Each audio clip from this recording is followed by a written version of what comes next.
होगा, इस देश के मतदाता के साथ में क्या होगा, इससे बड़ा विश्वासघात इस देश के वोटर के साथ में क्या होगा। मैं बार बार कहता हूँ, इलेक्शन कमीशन को चैलेंज कर रहा हूँ, इलेक्शन कमिश्नर को चैलेंज कर रहा हूँ कि इलेक्शन कमीशन बताएं, और सुप्रीम कोर्ट के जजेस को कह रहा हूँ, उनसे निवेदन कर रहा हूँ, इस देश में जो हाई कोर्ट है तमाम उनसे निवेदन कर रहा हूँ, इस देश में डिस्ट्रिक्ट कोर्ट उनके जजेस, तमाम IAS ऑफिसर, तमाम IPS ऑफिसर, तमाम पुलिस के अधिकारी, तमाम वकील, doctor, engineer except software engineer, और इसके अलावा जितने भी प्रोफेसर हैं, जितने भी ग्रेजुएट हैं, जितने भी PhD धारी हैं, जितने भी पढ़े लिखे लोग हैं, एक आके मुझे बताए जो ये बात कैसे कि EVM कैसे काम करती है और EVM की तकनीक क्या है और उससे किस तरह से अंधेरे में रखा जाए। एक आदमी बताए, एक नहीं मिलेगा। 99% लोग नहीं जानते कि EVM कैसे काम करती है। फिर भी इस देश में 100 करोड़ मतदाताओं को धोखा दिया जा रहा है और अंधेरे में रखकर उनसे वोट कराया जा रहा। और अफसोस, ये 100 करोड़ मतदाता अंधे होकर वोट डाल रहे हैं। इनमें किसी को नहीं पता। मेरे बात समाप्त हुई क्या? बीच में क्यों बोल रहे? इनमें से ये लोग नहीं जानते कि इनकी जो वोट है वो जहां जिसको दे रहे हैं क्या वाकई में उसके खाते में जा रही है जो गिनती है जिससे, किसी को नहीं पता। तो आम आदमी को क्या पता होगी? जो अनपढ़ व्यक्ति है, जो अशिक्षित व्यक्ति है, उसको क्या पता कि उसकी वोट कहाँ है, कैसे है, ये सिस्टम कैसे काम करता है जब पढ़े लिखों को नहीं पता। आगे नहीं बढ़ने देंगे, डिपेंड नहीं कर लेंगे। नहीं, देखिए पुलिस का काम पुलिस करे, हमारी पुलिस से कोई लड़ाई नहीं है। हमारी लड़ाई है सरकार से, और हमारी लड़ाई बल्कि सरकार से भी नहीं है, हमारी लड़ाई है इलेक्शन कमीशन से। और हमारी सिर्फ इतनी सी बात है कि इस देश में free, fair and transparent election कराया जाए। अगर इलेक्शन का ये जो पुलिस वाले साथी हैं हमें नहीं जाने देते तो भाई ये इनका काम है, हमारा काम है अपना काम करना। हम जानते हैं कि देश के संविधान ने हमें अधिकार दिया है, और अधिकार ये है कि शांतिपूर्वक तरीके से, लोकतांत्रिक तरीके से हर व्यक्ति को इस देश में अपनी बात कहने का, आंदोलन करने का, प्रदर्शन करने का अधिकार है। अनुच्छेद 19 और अनुच्छेद 21 इस बात की गारंटी दे रहा है। हम किसी हथियार से नहीं, हमारे पास कोई हथियार नहीं है, हमारे पास कोई लाठी डंडा नहीं है। हम वकील सारे इकट्ठे होकर सुप्रीम कोर्ट तक जाने चाहते हैं। पुलिस जाने देगी, हम चले जाएंगे, नहीं तो पुलिस का काम है जो करेगी। हम जाएंगे सुप्रीम कोर्ट के सामने, डेमो दिखाएंगे, सुप्रीम कोर्ट के सामने दिखाएंगे, जैसे हमने जंतर मंतर पर दिखाया था कि अपनी आंखों से देखो किस तरह की धांधली हो रही है, किस तरह की वोटों की लूट होती है, किस तरह से कोई व्यक्ति वोट किसको दे रहा है और चली किसको जाती है, ये दिखाएंगे। कोई करे ना करे, हम सीधी बात है कि कल को कोई ये शिकायत ना करे कि भाई हमें तो बताया नहीं, हमें तो दिखाया नहीं। इसलिए हम हर किसी को दिखा रहे हैं, जो समझ ले बहुत अच्छा, नहीं तो हम तो जमीन पर आंदोलन कर रहे हैं, करते रहेंगे। पोलिंग बूथ को लूटा जाता था, उसकी जिम्मेदारी कौन लेगा? हम सारी चीजें करेंगे मैम। और यही नहीं, मैं पहले भी कह चुका हूँ, फिर कह रहा हूँ, इस EVM मशीन को बरकरार रखने वाले कौन लोग हैं, कौन संस्थाएं हैं, कौन कौन उस षड्यंत्र में शामिल है, इसको पूरी तरह से लोगों के सामने सच दिखाऊंगा, सबूतों सहित सच दिखाऊंगा। Thank you so much. वजन हो जा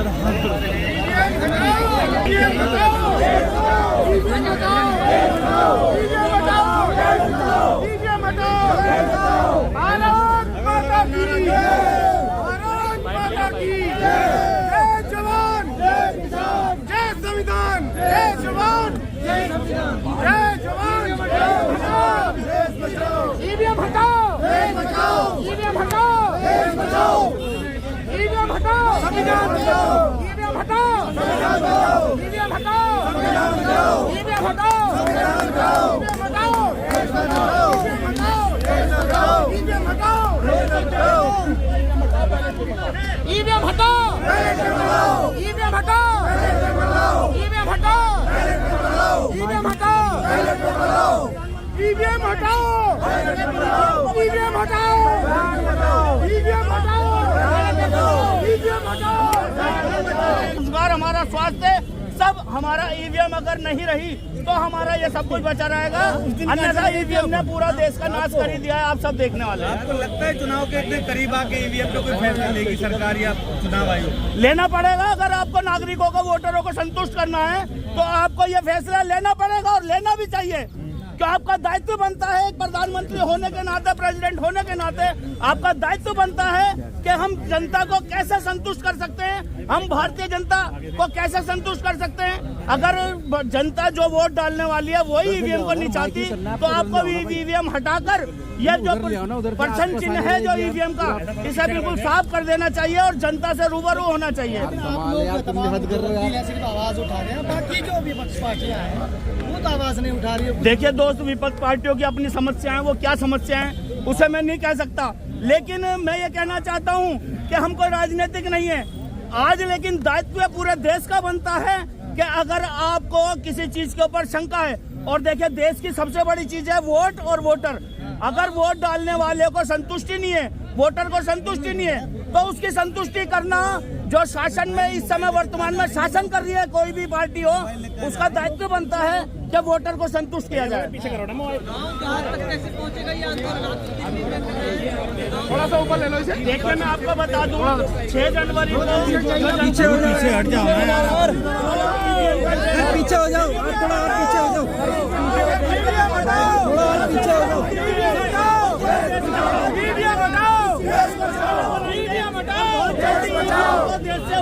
ईवीएम हटाओ, ईवीएम हटाओ, ईवीएम हटाओ, ईवीएम हटाओ, नहीं पता मुश्किल है लेकिन ईवीएम हटाओ, ईवीएम हटाओ, ईवीएम हटाओ, ईवीएम हटाओ, ईवीएम हटाओ, ईवीएम हटाओ, ईवीएम हटाओ। पिछली बार जिस तरीके से जब निकला गया तो यहाँ से गिरफ्तारी हो गई थी, इस बार भी फोर्स करी है, क्या कहना चाहिए? देखिए जो काम शासन प्रशासन का है, पुलिस फोर्स क्या कर रही है? पुलिस फोर्स सरकार के आदेश का पालन कर रही है, वो एक अनुशासित फोर्स है, तो जो सरकार से आदेश होगा वो उसका पालन करेगी, वो उनका काम है, उन्हें करने दीजिए। हमारा काम है अपनी आवाज इस देश के संविधान द्वारा दिए गए अधिकार के तहत अपनी आवाज लोगों तक पहुंचाना, उन संस्थाओं तक पहुंचाना जिनके पास ये जिम्मेदारी अधिकार है कि इस देश के लोकतंत्र को बचाएं, संविधान को बचाएं। हम माननीय सर्वोच्च न्यायालय के सामने जा रहे हैं अपनी बात को रखने और उन्हें ये दिखाने की किस तरह से धांधली होती है। हमारे डेमोन्स्ट्रेशन करने वाले साथी भी 2 साथी हमारे आ चुके हैं, तो बाकायदा वहां डेमोन्स्ट्रेशन करके दिखाएंगे। यही हमारा काम है, अपनी बात को रखना और आजाद देश में रखना, संविधान के तहत रखना, संविधान के प्रावधानों के अनुसार कार्य करना, लोकतांत्रिक और संवैधानिक तरीके से आंदोलन करना, ये मेरा अधिकार है। मैं उसी अधिकार का पालन कर रहा हूँ। हमारे सारे साथी आप देख रहे हैं, सारे एडवोकेट जो आए हैं ये इसी अधिकार के तहत आ रहे हैं। जो हमारा काम है हम कर रहे हैं, जो उनका काम है। सवाल है कि आप लोग वरिष्ठ वकील होकर के लगातार ईवीएम के खिलाफ प्रदर्शन कर रहे हैं, जंतर मंतर पर भी किया, लेकिन विपक्ष सर हमेशा चुप रहता है इस मामले पर, तो फिर आखिर ऐसा क्यों हो रहा है? देखिए ये उनका काम, ये सवाल आप मेरे से क्यों पूछ रहे हो? भाई विपक्ष का सवाल विपक्ष से पूछो कि क्यों घर में बैठा है भाई, क्यों वो नहीं आता प्रोटेस्ट में, लेकिन उसका सवाल मेरे से पूछ रहे हो, पर मैं इसका जवाब देता हूँ। देखिए हमारा काम जनता की आवाज उठाना, इसलिए हम जनता की आवाज उठा रहे हैं। नेता का अक्सर जो होता है, राजनेता, वो चाहे पक्ष में हो या विपक्ष में, उसका बहुत कुछ बिगड़ता नहीं है। हमेशा जो बिगड़ता है वो पब्लिक का बिगड़ता है। हमेशा तबाही होती है पब्लिक की होती है, बर्बाद होती है तो पब्लिक होती है, महंगाई की मार पड़ती है तो पब्लिक पर पड़ती है, शिक्षा छीनी जाती है तो पब्लिक की छीनी जाती है, रोजगार छीना जाता है तो पब्लिक का छीना जाता है। जो कुछ भी दिक्कत आती है वो पब्लिक के सामने आती है। इसलिए मैं ये मानता हूं कि अब जो माहौल इस देश में है उसमें केवल और केवल जनता ही विपक्ष है, और जनता अपनी इस जिम्मेदारी को, विपक्ष की जिम्मेदारी को पूरी ईमानदारी से, पूरी ताकत से उठाएगी, पूरी ताकत से। और ये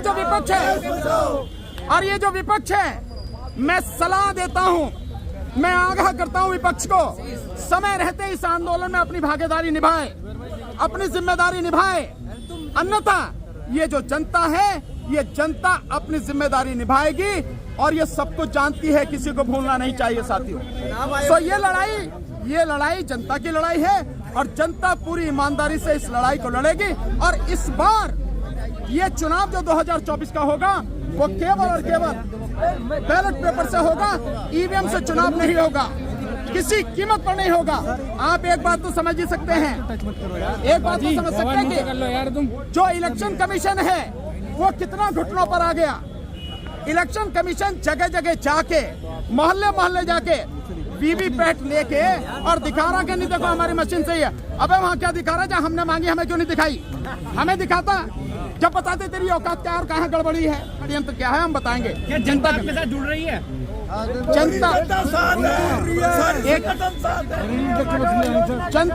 जनता कितनी साथ है, यहाँ बरेली से हमारे साथ है इस समय। आज ये केवल दिल्ली वालों का था, लेकिन यहाँ से भी खड़े हैं, मेरठ से भी खड़े हैं, इलाहाबाद से खड़े हैं जनता के साथ। दूसरी बात, आपको